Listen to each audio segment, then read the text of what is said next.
오늘도 말씀과 기도로 이 자리에 오신 분들을 환영합니다. 12월 2일 하나님 말씀은 로마서 9장 30절로부터 10장 13절 말씀까지입니다. 성공이냐 실패냐. 지금부터 본문을 읽겠습니다. 그런즉 우리가 무슨 말을 하리요? 의를 따르지 아니한 이방인들이 의를 얻었으니 곧 믿음에서 난 의요. 의의 법을 따라간 이스라엘은 율법에 이르지 못하였으니 어찌 그러하냐? 이는 그들이 믿음을 의지하지 않고 행위를 의지함이라. 부딪힐 돌에 부딪혔느니라. 기록된 바 보라 내가 걸림돌과 거치는 바위를 시온에 두노니 그를 믿는 자는 부끄러움을 당하지 아니하리라 함과 같으니라. 형제들아 내 마음에 원하는 바와 하나님께 구하는 바는 이스라엘을 위함이니 곧 그들로 구원을 받게 함이라. 내가 증언하노니 그들이 하나님께 열심히 있으나 올바른 지식을 따른 것이 아니니라. 하나님의 의를 모르고 자기 의를 세우려고 힘써 하나님의 의에 복종하지 아니하였느니라. 그리스도는 모든 믿는 자에게 의를 이루기 위하여 율법의 마침이 되시니라. 모세가 기록하되 율법으로 말미암는 의를 행하는 사람은 그 의로 살리라 하였거니와 믿음으로 말미암는 의는 이같이 말하되 내 마음에 누가 하늘에 올라가겠느냐 하지 말라 하니 올라가겠느냐 함은 그리스도를 모셔 내리려는 것이요 혹은 누가 무저갱에 내려가겠느냐 하지 말라 하니 내려가겠느냐 함은 그리스도를 죽은 자 가운데서 모셔 올리려는 것이라. 그러면 무엇을 말하느냐? 말씀이 내게 가까워 내 입에 있으며 내 마음에 있다 하였으니 곧 우리가 전파하는 믿음의 말씀이라. 내가 만일 내 입으로 예수를 주로 시인하며 또 하나님께서 그를 죽은 자 가운데서 살리신 것을 내 마음에 믿으면 구원을 받으리라. 사람이 마음으로 믿어 의에 이르고 입으로 시인하여 구원에 이르느니라. 성경에 이르되 누구든지 그를 믿는 자는 부끄러움을 당하지 아니하리라 하니 유대인이나 헬라인이나 차별이 없음이라. 한 분이신 주께서 모든 사람의 주가 되사 그를 부르는 모든 사람에게 부요하시도다. 누구든지 주의 이름을 부르는 자는 구원을 받으리라. 본문 해석입니다. 로마서 9장에서 바울은 하나님의 주권적 선택에 대해 말씀을 했습니다. 오늘 본문에서 바울은 이스라엘의 책임 문제를 다루게 되지요.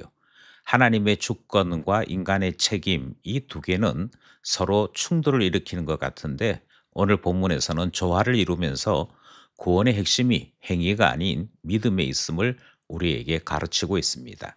본문을 살펴보겠습니다. 첫 번째 문단은 9장 30절로부터 33절입니다. 추구함의 역설에 대한 말씀입니다. 본문의 내용은 이방인들은 의를 추구하지 않았는데도 불구하고 믿음으로 의를 얻었다 하는 사실을 우리에게 밝히고 있지요. 반면에 이스라엘은 의의 법을 추구했는데도 도달하지 못했다 하는 말씀을 전하고 있습니다. 이유가 무엇일까? 본문은 설명하기를 이스라엘이 믿음으로 하지 않고 행위를 추구했기 때문이라고 32절이 말씀합니다. 한글 성경에서 따른다라고 번역을 했는데 이 말의 원래 뜻은 추구하다입니다. 그것도 좀 그림으로 표현하자면 사냥꾼이 먹잇감을 쫓기 위해 전력으로 달리는 모습이 추구하다, 다르게는 따르다 하는 말의 뜻이지요. 그러니까 이스라엘은 의를 얻기 위해 율법의 의를 향해 필사적으로 달렸다 하는 것을 바울이 말하고 있는 것입니다. 그런데 결과는 무엇이냐면 결코 도달하지 못했다는 것이지요. 왜냐하면 타락한 인간이기에 하나님의 의의 기준에 결코 이룰 수 없더라 하는 것입니다. 반면에 이방인들은 처음부터 자신의 행위를 신뢰하지 않았습니다. 이미 하나님 앞에 자기 자신이 더럽고 초한 자인 줄 알았기에 자기 자신을 신뢰하는 일을 하지 않았던 것이지요. 그러면 어떻게 구원을 바라볼 수 있게 되었는가? 그것은 하나님이 제공하시는 의, 그러니까 예수 그리스도로 말미암는 의에 대한 말씀을 받아들였기 때문입니다. 여기에서 바울은 이방인들이 취한 이 모습을 믿음으로 난 의라고 말하는 것이지요. 율법의 행위로 의로움을 추구했던 이스라엘은 의롭지 못하게 되고 자기 자신을 신뢰하지 아니하고 예수님만을 의지했던 이방인들은 의롭게 되는 이 추구함의 역설이 나타나게 되었더라 하는 말씀이 30절, 31절, 32절까지의 말씀입니다.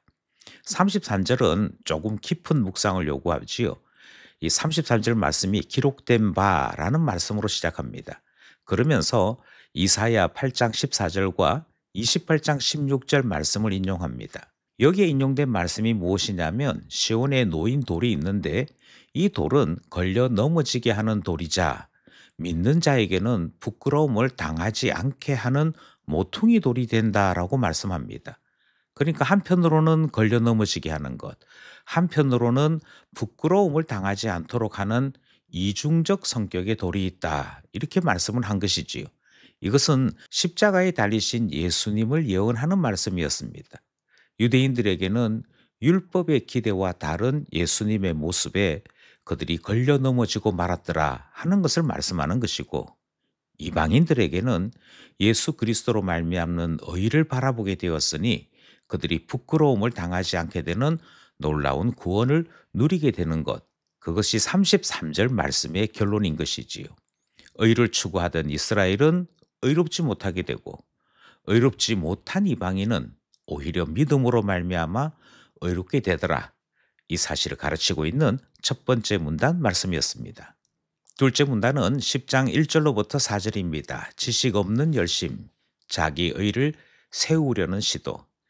둘째 문단은 바울의 기도로 시작됩니다. 그의 기도가 무엇이냐면 동족 이스라엘의 구원을 위한 기도입니다. 그것이 1절 말씀이지요.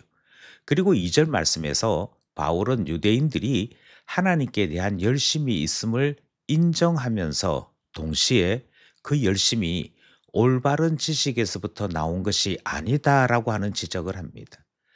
이유는 이스라엘은 하나님의 의는 모르고 자기의 의만 가지고 하나님 앞에 서려고 했기 때문이지요. 이것이 3절 말씀입니다. 그럼 하나님의 의는 무엇인가? 그것은 죄인을 의롭게 하시는 하나님의 칭의적 의, 다르게는 예수 그리스도께서 순종하심으로 완성한 의를 말하는 것입니다. 이 의와 정반대가 있습니다. 그것은 자기 자신이 율법을 준수하여 스스로 의롭게 됨을 나타내는 의, 그것이 있는데요. 하나님의 의와 자기 의는 정면으로 충돌하는 반대 개념이 되는 것이지요. 그런데 이스라엘은 타락한 자기 자신을 돌아보지 못하고 오히려 하나님의 의는 거절하고 자기 의로 하나님 앞에 서려고 했더라 하는 것입니다. 4절은 바로 이 신학적 정점에 이르는 놀라운 말씀이 선포됩니다. 그리스도는 모든 자에게 의를 이루기 위하여 율법의 마침이 되시니라. 여기에 등장하는 마침이라고 하는 말은 두 가지 의미를 가질 수 있습니다. 하나는 끝났다 하는 것이지요. 두 번째는 완성되었다 하는 말뜻도 됩니다. 4절에서 그리스도께서 율법의 마침이 되셨다라고 하는 이 말은 두 가지 다 의미하지요.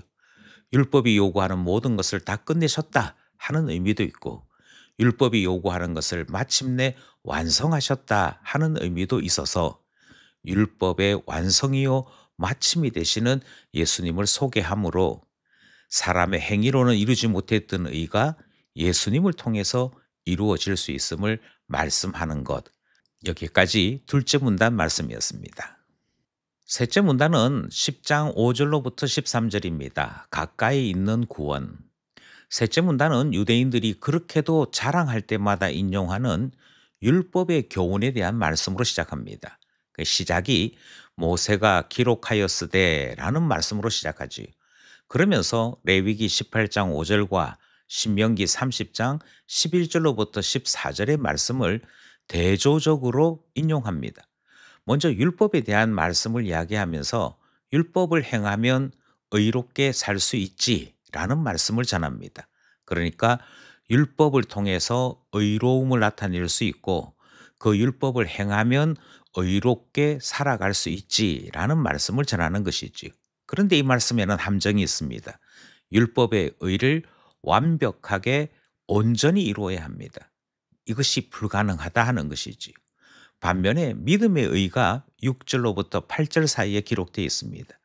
이 믿음의 일은 하늘에 올라가거나 음부에 내려갈 필요 없이 이미 성육신과 부활을 이루신 예수 그리스도로 말미암아 얻는 의를 이야기하는 것이지요.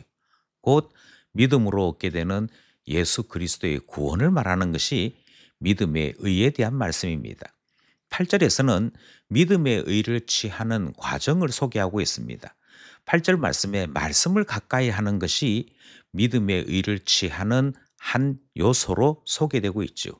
말씀이 내게 가까워 내 입과 내 마음에 있다 하는 것은 구원의 접근성을 강조하는 동시에 먼데 있지 아니하고 말씀 안에 구원이 있고 말씀을 가까이 할 때 구원의 은혜 가운데 있을 수 있음을 우리에게 가르치고 있는 것입니다. 9절 10절에서는 고백과 믿음이 중요한 연관관계가 있음을 소개합니다. 입으로 시인할 때 그리고 마음으로 믿을 때 구원이 있다 이 말씀을 전하고 있는 것이지요. 10절에서는 내적인 믿음과 외적인 고백의 관계를 아주 분명하게 보여줍니다. 그러면서 유명한 성경 구절이 등장하죠. 사람이 마음으로 믿어 의에 이르고 입으로 시인하여 구원에 이른다. 이 말씀은 항상 기억해야 될 말씀인 줄 믿습니다. 이어서 11절로부터 13절에서는 이 구원이 누구에게나 열려 있다 하는 말씀을 전하고 있습니다. 11절에서는 이사야 28장 16절 말씀을 인용하지요. 누구든지 그를 믿는 자는 부끄러움을 당하지 아니하리라. 12절에서도 마찬가지로 유대인이나 헬라인이나 차별이 없다 하는 말씀을 통해 민족이든 혈통이든 모든 경계를 뛰어넘는 은혜가 주어지고 있음을 말씀하고 있습니다. 13절에서는 요엘서 2장 32절을 인용하면서 누구든지 주의 이름을 부르는 자는 구원을 얻으리라 이렇게 말씀하므로 무려 3번에 걸쳐서 누구든지를 말씀합니다. 이로 말미암아 이방인 선교가 가능해졌고요. 이로 말미암아 죄 있는 이방인이 도리어 의를 취하는 놀라운 기적이 나타나게 되었더라 말씀하는 것이 셋째 문단 말씀입니다. 믿음으로 누구나 구원 얻게 되는 것이 하나님의 뜻이고 하나님께서 예수 그리스도를 통하여 우리에게 의를 베푸신다 말씀하시는 오늘 본문 말씀이었습니다. 오늘 본문 말씀에서 3가지 교훈을 기억하고자 합니다. 첫 번째는 하나님의 의가 아닌 자기 의, 그것이 얼마나 위험한가 하는 것을 이스라엘 통해 배웠습니다. 그러니 혹시라도 나를 자랑하고 싶고 나를 나타내고 싶어하는 이 모든 시험에서 우리는 경계할 수 있어야겠습니다. 두 번째는 율법의 완성이시요 마침이신 예수님을 바라볼 수 있었습니다. 우리가 구원 얻게 되는 것 예수님 때문이지요. 그러니 예수로 구원 얻은 우리는 계속해서 예수님을 바라보는 사람 되어야 할 것입니다. 마지막으로 복음에는 차별이 없음을 말씀을 통해 배웠습니다. 누구든지, 그래서 먼 곳에 살고 있던 우리까지 하나님의 나라로 하나님 자녀로 부름받게 된 것 아니겠습니까? 말씀과 기도로 주님의 참된 진리로 말미암아 하나님의 의 가운데 살아가는 우리 모두 되기를 간절히 소원합니다.